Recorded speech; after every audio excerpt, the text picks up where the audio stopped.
Good afternoon, everyone. Thank you so much for being with us. My name is Rebecca Vallis, and I have the pleasure and privilege of serving as the CEO of the National Academy of Social Insurance. And on behalf of the Disability Economic Policy Research Consortium, which we lovingly call the Disability Consortium, I am so incredibly excited to welcome all of you to the first event in a series launching today that centers disability in conversations about affordability. For those who may be newer to the Disability Consortium, the Disability Economic Policy Research Consortium is a new cross-sector initiative that we at the Academy are so thrilled to co-convene with the Roosevelt Institute.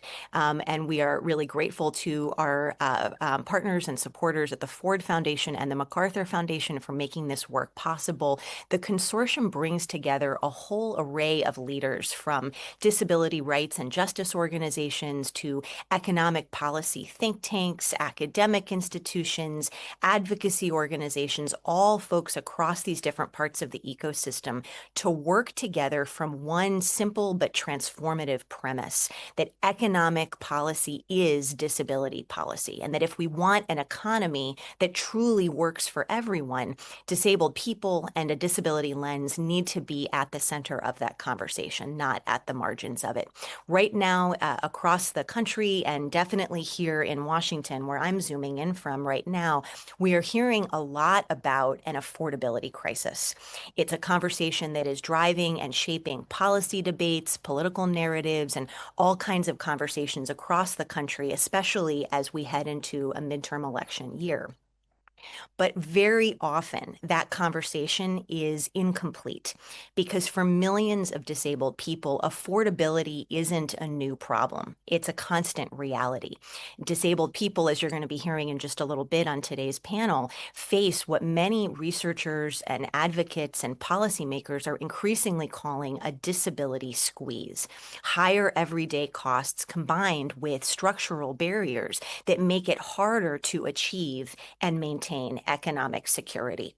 And at the same time, many of the systems that are supposed to provide support can deepen economic insecurity through administrative burdens, through savings penalties, work barriers, all kinds of policies that were never designed with disabled people in mind. So when we talk about affordability in this country, we at the Disability Consortium believe we have to ask a more fundamental question. Affordability for whom, and who is being left out of that conversation currently? So this series that launches today is really about helping to answer those questions as I wave my hands for our very smart building that turns the lights off every so often. This series is about helping to answer those questions and making sure that people with disabilities and people who are bringing a disability lens are shaping the future of economic policymaking in this country. So as we set up this panel, I am incredibly excited and deeply grateful to my wonderful counterpart and collaborator, Hannah Grotch-Begley from the Roosevelt Institute, who's going to be moderating today's conversation. And so I just want to say Hannah has been such an extraordinary partner, and her team has been such extraordinary partners in helping to build this consortium and this broader body of collaborative work. And I am so excited to turn things over to her to moderate this conversation. Hannah, thanks for being here. Thanks for doing all this work with us. And I'll hand it over to you. Thank you so much, Rebecca. It is always a pleasure to work with the National Academy, and the Disability Consortium is just one stream of work that we're just incredibly proud to be a part of. This panel is going to be really exciting today. I'm really looking forward to it. We're going to be joined by four just top researchers and academics and advocates who can help break these issues down for us. So today you'll hear from Zach Morris at Stony Brook University, Mia Ives Rubley at the Disability Justice Initiative at the Center for American Progress, Taryn Williams at the National Partnership for Women and Families, and Henry Claypool from the Lurie Institute for Disability Policy at Brandeis University. And I'm just so grateful to all of these folks for joining us on this conversation. And I want to note for the audience that I have some questions. We're going to start the conversation together. But if you have questions that you would like to ask our panelists, we will have time for that towards the end. And so please feel free to put questions into the chat, and we'll incorporate them into our conversation. So let's dive right in. Thank you all again so much for being here. As Rebecca sort of introduced, there's this concept of the disability squeeze, where people with disabilities are facing an affordability crisis that doesn't quite look like the same affordability crisis as everyone else, and can in fact have additional stressors on it. Research has shown that people with disabilities spend an average of 20% of household income on disability related expenses specifically. And those are expenses that people without disabilities don't necessarily have. And there's also all sorts of structural problems on top of that. So Zach, I'd like to start with you. You've done a lot of research on this concept of the disability squeeze. Can you walk us through an example? What does it look like in practice for someone to live in this reality? Thank you so much for this event. Let me talk to you about my student, Christine, who agreed to share her story with us today. She's a woman with a disability. Her husband also has a disability. They are both working full-time. She's also pursuing higher education. They have a lot of out-of-pocket costs that a household without a person with a disability would not have. For example, $800 a month in car payments for an accessible vehicle that costs more than average. Hearing aid costs $3,000 up front, $1,500 out of pocket. They're waiting for that reimbursement from the insurer.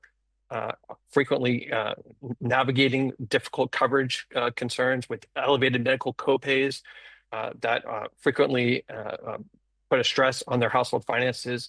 Accessible vehicle modifications for herself. She uses her car for work. She had to pay extra out of pocket for extensions and cushions that despite using that vehicle for work, she had to pay out of pocket. So there are these routine out-of-pocket extra expenses. These are sometimes called the disability tax, right? These additional expenses you mentioned. Our research found that on average, people with disabilities across the country who we surveyed reported spending about 20% of their income, about $1 for every $5 they have on their out-of-pocket disability-related costs. But then there's also their unmet needs, right? Things that they need but can't afford. And a big one for her family is her husband uses a wheelchair and they cannot afford critical home modifications, including an accessible bathroom that he needs to shower. They can't afford to do this necessary accommodation. So you both have costs, you have unmet needs that are limiting household. And I think what Christine also wanted to emphasize too is that she also works every day as a care manager on Long Island, supporting other people with disabilities, particularly people on SSI. And in just the stories you hear of the tremendous hardships people have navigating asset limits, going through Medicaid, SNAP eligibility. I think 6 out of 7 of our clients have had their SNAP cut this past year. That went up for re-eligibility for SNAP. Creating tremendous financial insecurity for these groups. So these traps in poverty, this poverty trap, leaving these people with no transportation access, incredibly isolated, with limited abilities to participate equally in our community, right? So I think we need to think about the disability squeeze as a fundamental barrier to community living and participation, and also work for people with disabilities.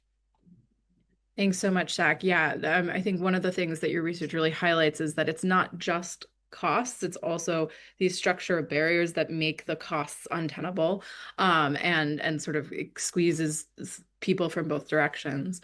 Taryn, I'd like to bring you in here to talk a little bit about how you see this squeeze playing out in people's lives through your work. Yeah, thank you for having me. It's great to be on this panel with so many colleagues and good friends. And I think it's important to understand, sort of building on what Zach shared, that the disability squeeze can really affect people with disabilities across the entire income spectrum. That includes many people who are working full time and maybe earning what might appear to be middle class wages on paper. So, to give a hypothetical, that really is a composite of conversations over the years. A disabled worker may technically earn above the poverty line, and still experience economic insecurity because of their disability disability related costs. If their accessible van breaks down, repairing it isn't optional. It's not discretionary. It's not a luxury expense. Their transportation, their van is an employment enabling support. If someone relies on personal assistance service or sort of accessible housing that puts them near public transportation, that is central to their ability to earn a wage. So oftentimes when I think about the disability squeeze, I think about the ways in which it affects so broadly the disability community, regardless of what they're earning.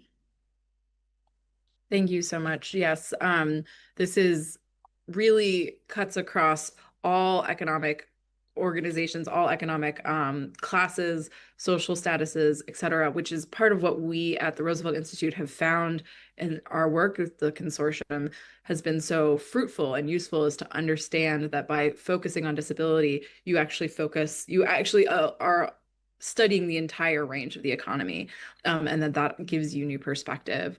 Mia, I'd like to bring you into this conversation. I know that you have a lot to say on this issue in particular, but I also would love to think about a little bit more some of the structural problems that are creating the situation for people with disabilities. We've talked a lot about sort of extra costs, but a lot of your work has also looked at, the policies at the federal level, state, local level, that are creating a barrier to a solution, even for those folks who might be able to pull together the money to meet those costs. Can you tell us a little bit about that?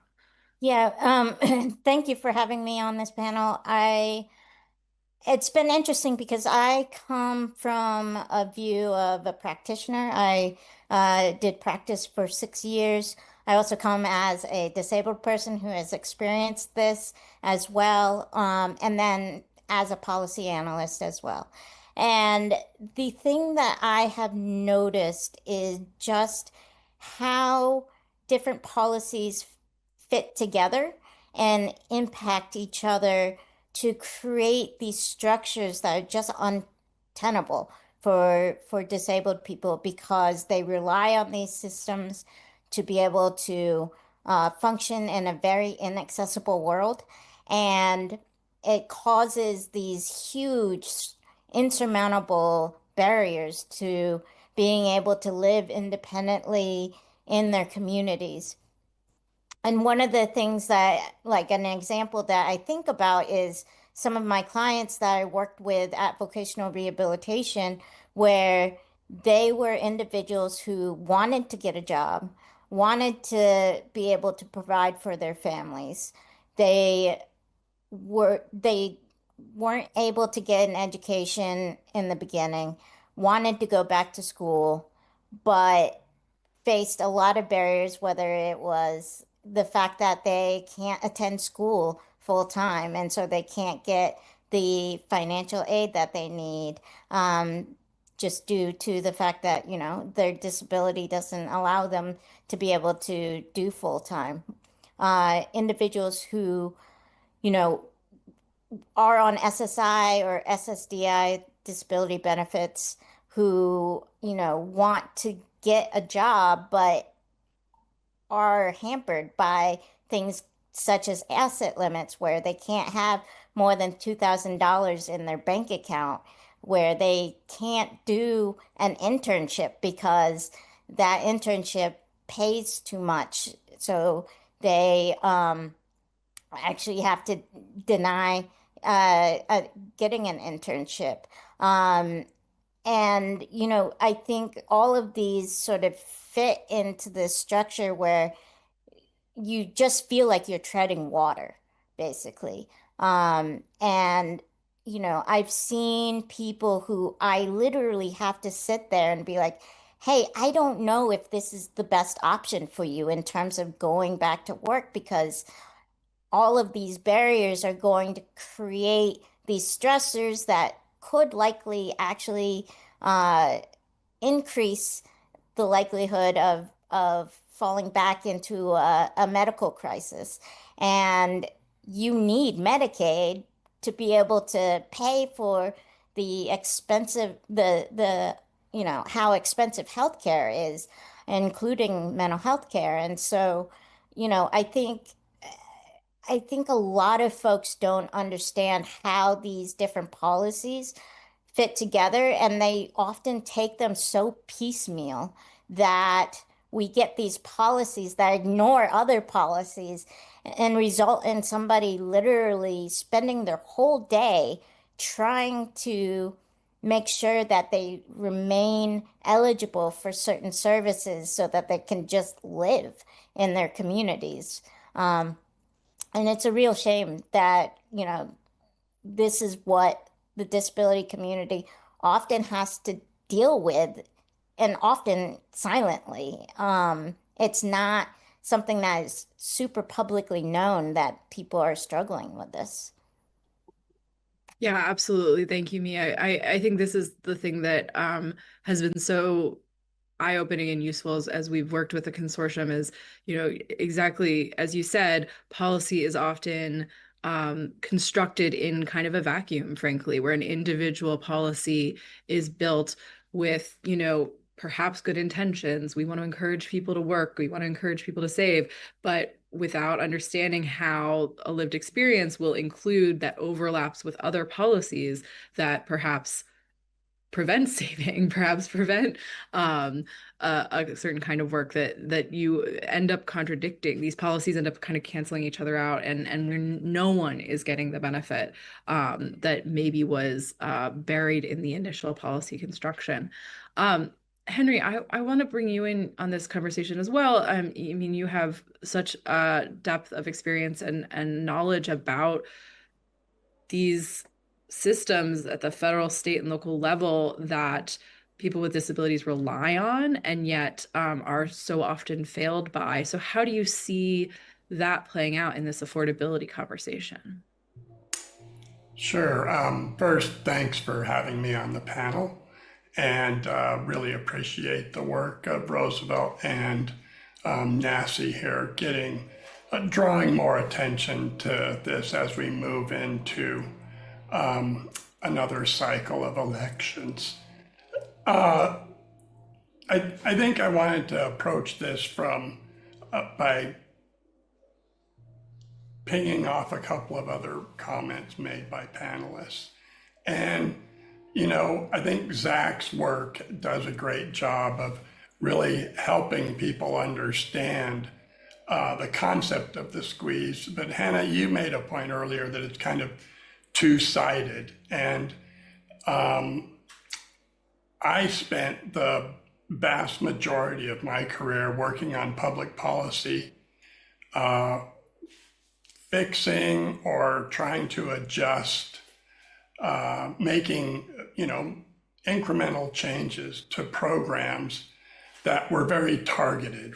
They were going to, helping someone with their Medicaid and retaining their eligibility is a big deal because the nature of the program and what's available there is so comprehensive. But often when we turn to others that are very niche, food assistance is a big deal. But at the same time, if its eligibility criteria are uncoupled from those that people in Medicaid are experiencing, you can create these mismatches where people are trying to make sure that their earnings and their assets don't exceed certain levels, all the while wanting to strive for a better life, or the ADA is telling us that we have these rights now under the law, and trying to fulfill them can work against some of the economic currents, because the amount of subsidy that the individual is receiving really isn't going to be able to successfully tide them over to a transition where they weren't receiving some of the subsidies from the federal programs. That's just one tranche of disabled people. We've got lots of disabled people in the workforce that are bearing the tax that Zach mentioned earlier. Just their very existence is something that really puts a squeeze on them. And it can be as basic as paying health insurance premiums as we move into an increasingly unaffordable healthcare market, or a very expensive one, I should say at the least. Higher deductible plans are much more of the nature now. And those premiums are going to have to be paid by the individual. And that's just another example in the health sector of how we're not thinking about disabled people in our policy outside of these very targeted niche programs that are designed to address housing needs, access to health insurance and social supports, vocational pursuits, etc. Absolutely. Thank you so much, Henry. I want to focus in on something that has sort of come up in passing in a couple of your remarks. But we've seen significant cuts in the last year to programs like Medicaid and SNAP. And I'd like to think a little bit more specifically about how those specific policy changes affect affordability and the well-being of people with disabilities. Perhaps, Mia, could you kick us off on that more specific focus conversation? Yeah, I think we really need to understand that what is happening right now is not new. This is a historical pattern that we've seen previously, that unfortunately we are hearing conversations around that are utilizing very eugenist type of conversations. And so that was one of the reasons why when we were evaluating some of what was happening during the first, 12 months of the administration, why we talked about it as a war on disability. Because we saw it as a systematic attack on disabled people, particularly disabled people of color, and other intersections, including LGBTQ people who we know are at higher rates of disability.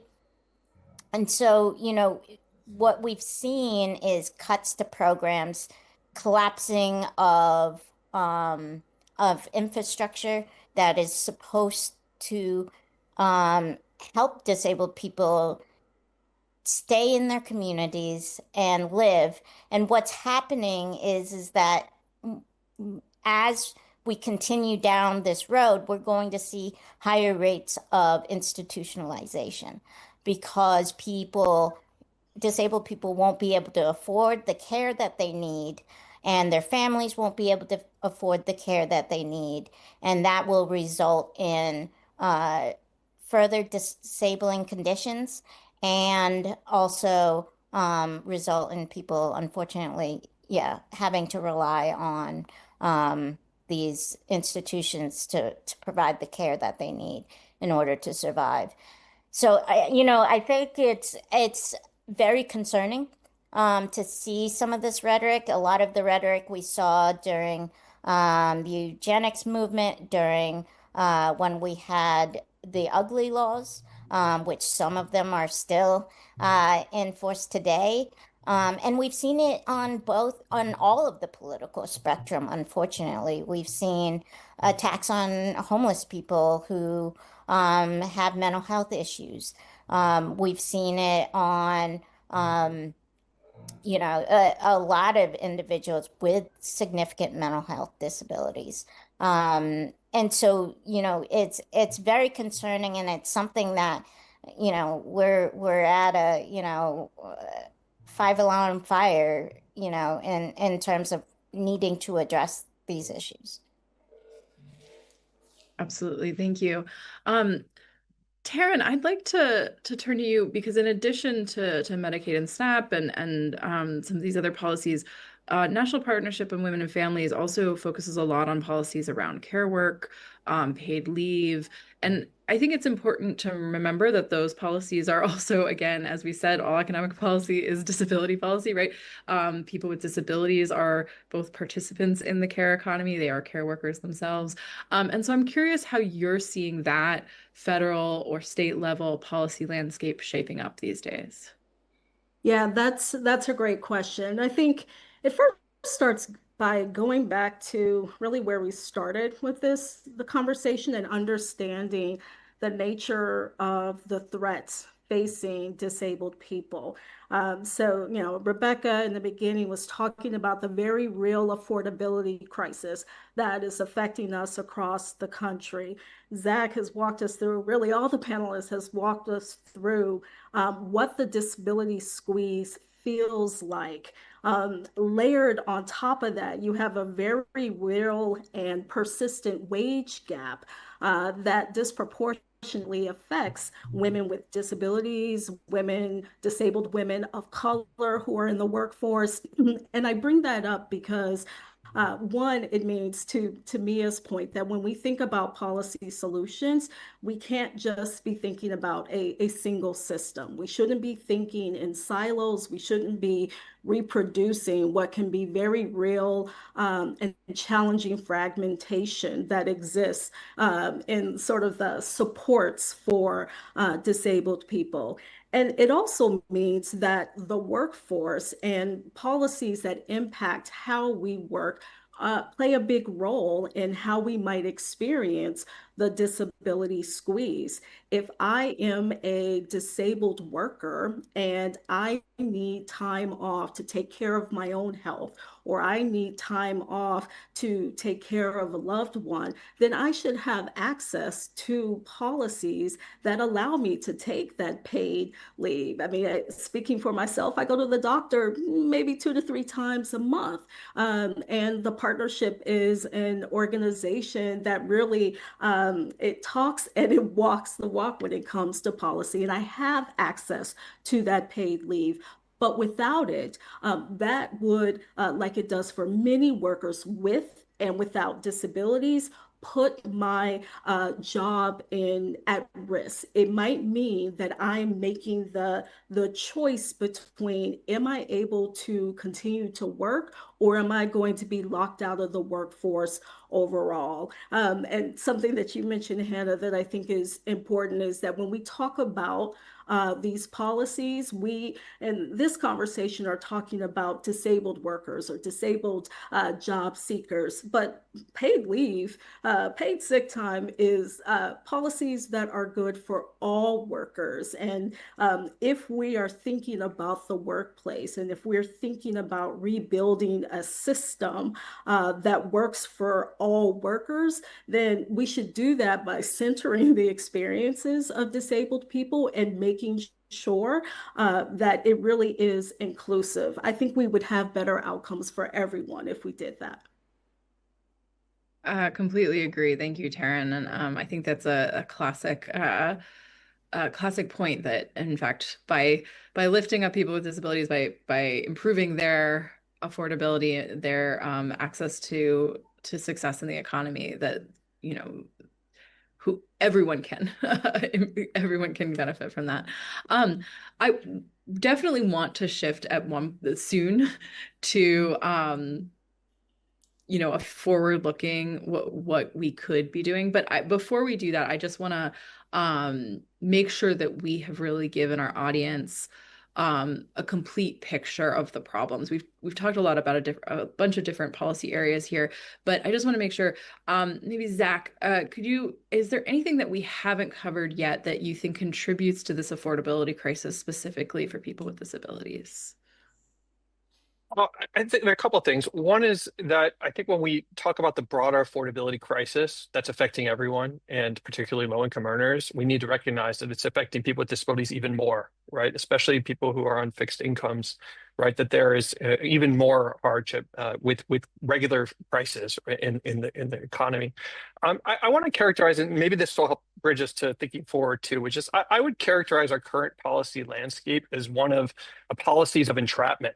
right? Where people are really trapped within systems. I'm thinking about the people who earn just above the poverty line, but have to spend down their assets to get the care that they need to live and do their daily activities, right? Where people are really trapped within existing systems. And I think I would love to hear the thoughts of fellow panelists here. How do we transition from these policies of entrapment towards policies of care, policies of autonomy, policies of dignity that could uplift disabled people, ensure that they're fully able to participate? And another point I want to say is that this is not a rare occurrence. A quarter, we know from longitudinal data that a quarter of all working age adults will experience a long-term work disability onset. This is a very common part of the human experience. So that I think this policies of care, thinking about how do we transition, has great relevance for everybody in this society. So I'd be curious to hear, if we were to transition to that next step, what people are thinking. What does the policy of care look like, and how could we get there? Absolutely. Well, Henry, I'd like to bring you in because, as you said, you had a full career of trying to improve policies, trying to push the landscape towards a better, more inclusive, more caring policy reality. And so, what have you learned from that experience, and what challenges do you still see as we move to the conversation towards starting to think about the future? Yeah, I think we're in a kind of a box, and it's a budgetary box that's been built over, centuries and or at least decades. And as long as the Congress is going to hold itself to certain spending limits and kind of conventional rates of taxation, it really makes some of the more supportive and creative ways of supporting disabled people in the workforce difficult to attain, just because they can be so expensive. As we've advocated that we use a disability lens to understand the issues that this society is encountering, at the same time, we have to acknowledge that the benefits of disabled people that they might receive from a different type of support system that was, say, offering subsidies for employed people making significant amounts of income, that there would be other individuals that would come forward with a certain type of disability and qualify for that. And so I think it's a real challenge to move from, we have a budgeting system that currently pays for relatively modest subsidies to existing programs that have proven to be fairly expensive to operate. Medicaid is a very large portion of state budgets, second only to education, if not number one in the state. And a lot of, I don't want to generalize, a fair amount of that comes in the way of the types of social supports that disabled people need, and the life-sustaining health insurance that they get, or healthcare coverage that they get through the Medicaid program.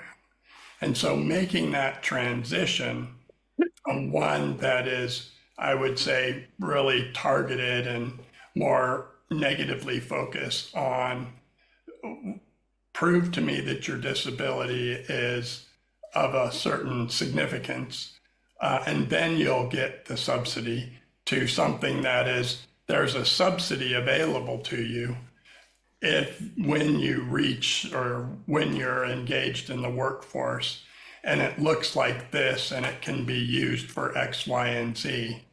So while it's a challenge, I do think it's time probably to start having conversations about how you begin to pay for some of the policy proposals that the community is surfacing now, because they've, I think, made the point that that the approach is necessary. And I'm just eager to hear how the budget conversations go when when we're at a time when our politics is so frayed and fractured. Yeah, absolutely. It's definitely a challenge, but I think it's also, as you say, this is a moment in which there's a lot of recognition across the board that the system as is no longer working for anyone, particularly for people with disabilities. But I think that also perhaps is an opportunity for us to be thinking more ambitiously about how do we change the box that we're in. Mia, I'd like to bring you into this since I know you do a lot of thinking about how can we think ambitiously about sort of moving from this system we've had now for decades, as Henry noted, into a new world. And I also want to just note we've gotten a couple questions in from the audience, which I think we are heading towards, I promise. But if you have any more questions, feel free to keep adding them in the chat, and I'll incorporate them into our conversation. So Mia. Yeah, so I will flip the script a little and saying I think we are now at a time or a position that we have the opportunity to have big ideas. And I think it is up to us to ensure that these big ideas get considered and get implemented. And I say that because for so long we've been told that structures can't change radically, that we can't do something because it costs too much. We've seen through this administration that change can happen really, really quickly, that structures can be demolished, that structures can be put together in different ways than we have ever considered in our lifetimes. And I think that what has me sometimes concerned is that people are still thinking very much in what Henry's talking about within that box of structures that we have had in place for centuries that we know that just don't work. I mean, decades, sorry. So I think, when I'm thinking of what do we need to do? How can we take advantage of this time of upheaval is that we can think in FDR terms, right? We can think of, you know, so often we don't talk about costs when we talk about militarization and policing and stuff like that. But all of a sudden, when we're talking about feeding people, when we talk about keeping their lights on and keeping a roof over their head, that's when we start nickel and diming every single program. And I think it's really important to understand because disability is so prevalent, and that if you are lucky enough to live long enough, you are likely going to have a disability, that it is very, very important for us to start thinking about universality of certain programs and requiring less documentation or proof that you deserve certain programs, and thinking of ways that we can, you know, start from the sort of lowest denominator and build up from there. Much like Taryn has been talking about, and saying like we start here, and that covers so many other populations and communities to be able to go there. So, one of the things that we often talk about is like, how do we talk about healthcare? We know the healthcare system is not working for basically anybody.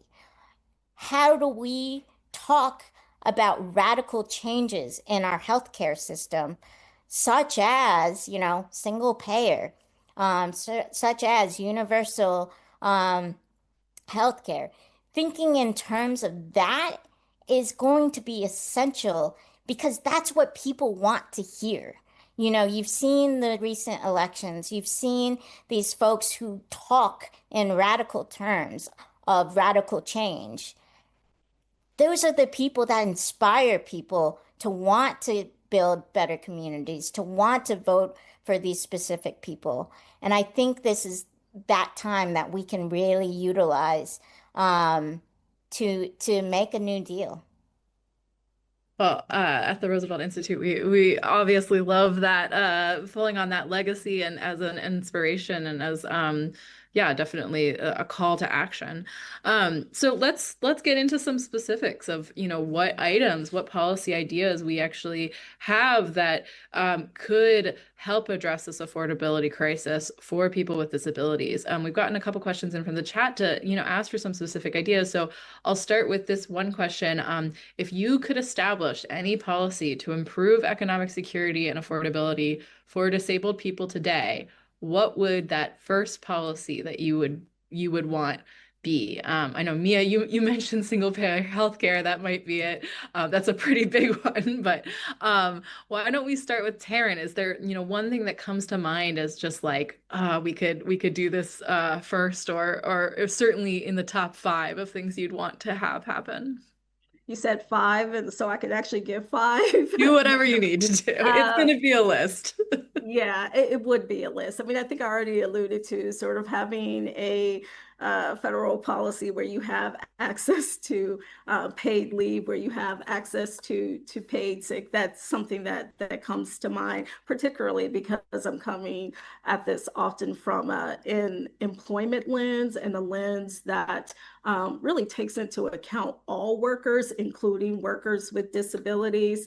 But earlier I talked about the wage gap, and I'm simply going to say that all people with disabilities deserve to earn a wage that is commensurate with their work, and that of their non-disabled peers. It's something I very strongly believe in, because I think if you have a system where you're allowing for workers to be paid, say, a sub-minimum wage, you are sending a message to broader society, to employers, to people with disabilities and their families about the value of a worker with a disability, a person with a disability. So those are just 2 that come to mind. Probably if we had another hour, I could think of another half dozen, but also want to give time to my colleagues. Yeah, absolutely. I'm sure we could all talk about this for hours, but Zach, I'll bring you in. What is on your dream list? Oh, one idea is something that maybe isn't so radical. If we look overseas, we see countries like the United Kingdom have benefit programs that exist specifically for the extra costs of living with a disability. I'm thinking about the Personal Independence Payment Program in the United Kingdom, which provides cash assistance for people with their disability living costs and requires no work disability identification, right? It's not built on, there are no asset limits, there are no income restrictions, and it's a cash supplement that exists to help people with their average daily costs. Another idea that I also think needs to be brought to attention is just the importance of infrastructure, right? And transportation is a huge cost, and creating accessible infrastructure is something that really does help, I think, address in myriad ways the pressures of the disability squeeze. Thank you. Absolutely. Henry, do you want to give us some of your dream list? Sure. Interestingly, I would suggest housing as an area where we should be going, and thinking about where this debate is. The contemporary debate is around affordability, and it's around a couple of areas, and the lack of housing stock for people to purchase a home. It would be a committee of jurisdiction drafting up legislation, might also be approached with, gee, would you consider adding to this list a kind of disability supplement where somebody who has a need for the physical accessibility of the home to be addressed would be able to get a tax deduction, so that those expenses, they would still come out of their earnings, but they wouldn't be taxed on that at a minimum. So there are things like that I could imagine in the nearer term that would be easier to get into the conversation to help policymakers really begin to grapple with the significant oversight in our policy, which is that disability magically goes away when, like I was on SSI and SSDI for my time in college, and then I went to work, and as it slowly went away, but I still had this very physical experience in my body of disability and an economic experience that really required me to be very attentive to saving resources so that I'd be able to make that leap from the life-sustaining programs that are available through the government to something that I could pull off myself. So it's a huge chasm, and I think we have to start finding ways to bridge it. And I'd also advocate that we not leave the people behind that are still on the lattice that we built from, income and asset targeted programs. And how can we think about that being a true bridge, making sure that in these policy conversations we go to that point. And just finally, healthcare expenses are ubiquitous. The disability experience is very heterogeneous.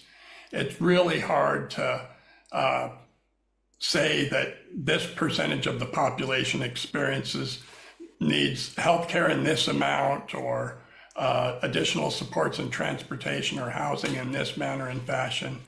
But I do think a fairly generous subsidy around healthcare expenses is necessary. And again, early conversations could come in the form of how would we adjust the tax code to compensate people for those extra expenses. Absolutely. Thank you. And yeah, I'm really glad you brought up housing. I mean, we've brought up a number of different policy areas where, again, they tend to be the focus when we're having this national conversation right now about affordability, and things like housing comes up, things like paid leave come up. And yet we are often not hearing how crucial those are to people with disabilities, or people with disabilities are not centered in that conversation, when of course housing policy needs to be taking that perspective into account. We have another question from the chat that's specifically about the workplace.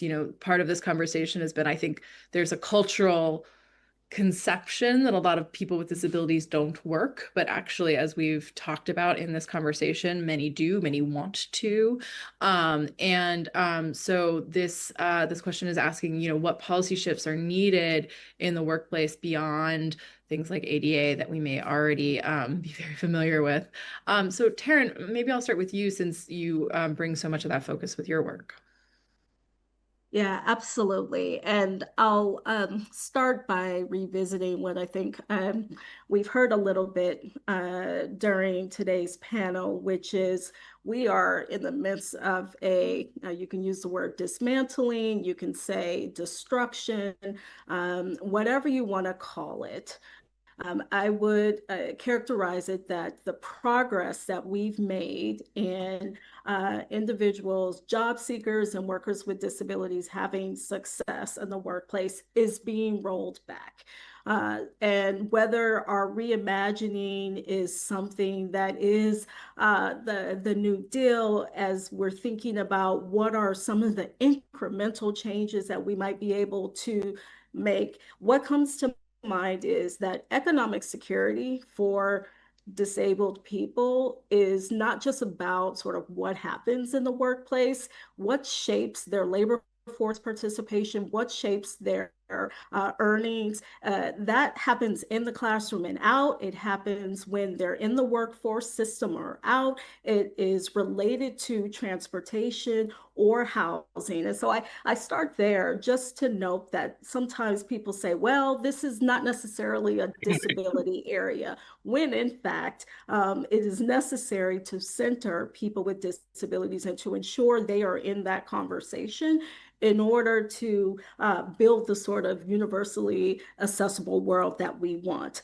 And connected to a conversation about the workplace, that means as we are seeing the erosion of workplace protections, as we are seeing a disinvestment in our enforcement agencies, those that exist to protect workers on the job. If we're not fully funding those enforcement agencies, if we're simply saying that only a certain part of our population is really eligible for protection from discrimination, then we are harming the overall economic security of workers with disabilities. And frankly, we're making the workplace less accessible for everyone. So I think about fully funding our enforcement agencies. I think about ensuring that we're actually meeting the promise of the ADA. We are 36 years in July of this year, and many would say that employment is part of that unfulfilled promise of the ADA. And to get us there, certainly we need to be back to where we were, say 18 months ago, and we need to go much further.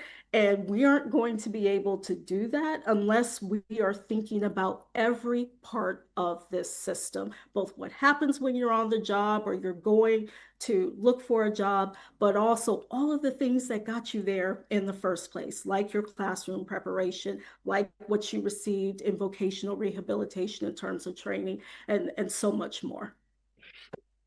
That's great. Thank you. Mia, maybe I can bring you in on this question as well. And sort of what policy shifts do we need to get to both, actually live the ADA as it was originally intended, and then perhaps move beyond it? Yeah, I think there's a couple of things that I want to note. One is that the ADA, as we know, is a rights-based document. That means that certain people who have rights or are said to have rights can utilize it to try and protect themselves from discrimination. We know that there are communities of folks who don't have access to that. They don't have access to the very basic rights that, you know, the average, I guess, whatever the average disabled person would be. We've seen that with migrants who have not received the supports in detention centers, who have been brutalized through policing. And so I think it's really important to understand both the benefits and the limitations of some of the laws that we have in place right now. And I say that because so often we are so focused on making people independent, right? We talk about independent living. We talk about living in the community independently, right? And I think that is limiting our understand or our thoughts around policy, because one of the huge things that I saw during the height of the pandemic was how essential mutual aid and community systems played a part in supporting families and keeping communities afloat. And, one of the things that I often talk about in my policy is talking about how do we create policies that can fit into different communities, that can take into account different community needs and are flexible enough to be able to, meet those needs where they are at right now. Because oftentimes what we're requiring is for people to fit in these specific boxes, which traps them into these poverty, boxes. And so I think, when we're talking about it, I think it is essential. One of the big areas in employment that we talk about is unionization, right? Unions were created to help stop creating more disabled people, basically, and providing protections when you became disabled. And I think a lot of people don't realize how fundamental disability policy was within the union movements, right? And so when I talk to unions, I talk about, look, many of the policies that you're talking about are based on disability policies that are, we want paid leave because we know we get sick sometimes or our family members get sick sometimes. We want workplace protections and OSHA to be able to ensure that our family members aren't becoming disabled. We want, um, you know, uh, uh, job security and uh, uh, workplace injury protections because we know that, we can become disabled through our work. All of this is connected to disability, but nobody is talking about it through that lens.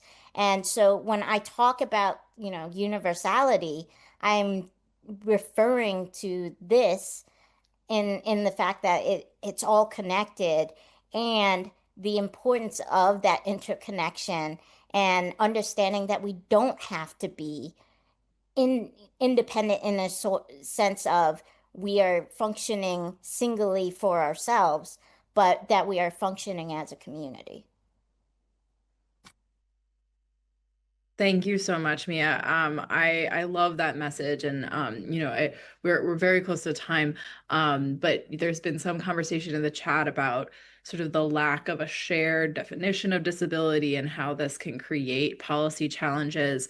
But I really appreciate your message of if our focus instead is on universality, we can get away from some of that like endless trying to come up with the perfect definition, because if that's not the focus, if instead the focus is how do we make it easier for everyone, how do we bring everyone up, then we don't actually have to have a shared definition necessarily.